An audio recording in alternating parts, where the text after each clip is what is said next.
به نام خداوند بخشنده ای مهربان نهایت باره. اما بعد، سلام علیکم دوستان عزیز و مهربانم، برادران و خواهران عزیزم. قصه پیرزنی که ملائکه ها تا صبح او را نگهبانی می کردند. در زمانهای پیش یک پیرزن نورانی همراه نبیره اش که جوان خوب بود زندگی داشت.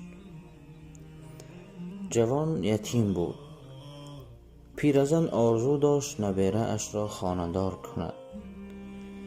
جوان یک رفیق مهربان داشت که دائم آمده آنها را خبر می‌گرفت. روزی از روزها جوان بیمار شد و از دنیا رفت. پیرزن بیچاره تنها ماند.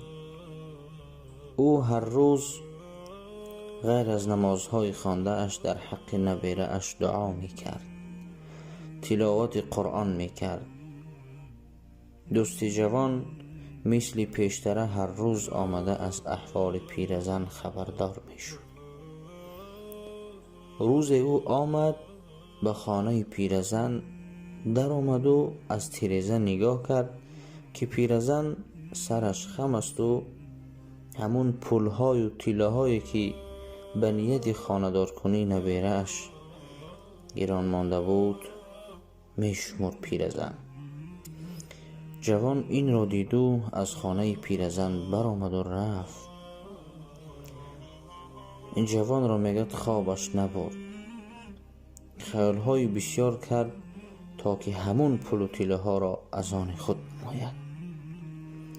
و پگاهی از خواب خست و نزد یک رفیقش رفت و همه چیز دیده اش را نقل کرد. آنها مصلحت کردند که نصف شبی به خانه پیرزن می درآیند و دزدی می کنند. و ساعتهای نصف شب به خانه پیرزن رفتند و قریب به تگ در او نزدیک شدند و ناگهان چشمانشان به لشکری بیشمار افتاد که همه با لباسهای سفید نورانی و در دست شمشیر دارند و به تگ تیرزه هم پیرزن میگد ایستاده بودند. این جوان ها میگد سخت ترسیدند و هر دو به خانه های خود برگشتند.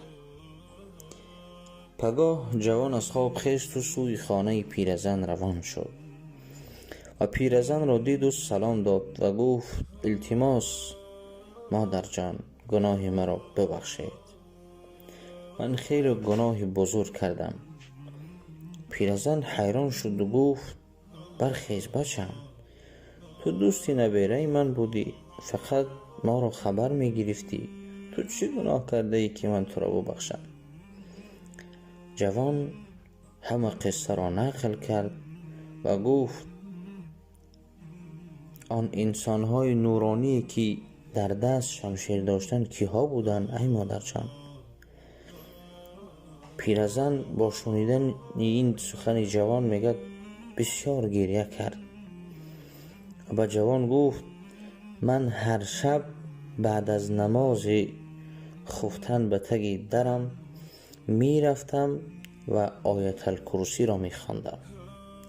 انشاءالله امید داریم برادران عزیز که آیت الکرسی را بسیار از شما میدانید. میگد آیت الکرسی را میخواندم و صوف میکردم تا اینکه خداوند من عاجزی به کس را از هر گونه انس و جن تا پگاه روز در پناهش نگه دارد. و آن انسان‌های نورانی که دیدی آنها فرشتگان الله هستند. گفت و باز گریه کرد. جوان میگه از شنیدن فرشته چنان به گریه در آمد که گویا دست و روی شسته باشد و به پیرزن گفت مادر جان، مرا به فرزندی قبول کنید. از همین روز من فرزند شمایم و من نیز یتیمم، پدر و مادر ندارم. مادر میگه از شنیدن این سخن جوان باز به گریه در آمد و او را به فرزندی قبول کرد. برای دوستان، اینک رسیدیم به پایان قصه دیگر. این بود برادران عزیز قدرتی خداوند و آیت های او. با شما بودم بنده عبدالله حقایق که شما را از برای الله پاک دوست می‌دارم. خواهش میکنم ویدیو رو با دیگر دوستانتان بفرستید تا که شما نیز از ثواب کمی هم باشد در ثواب همراه شوید و فکرهای خود را در زیر ویدیو بنویسید. و السلام.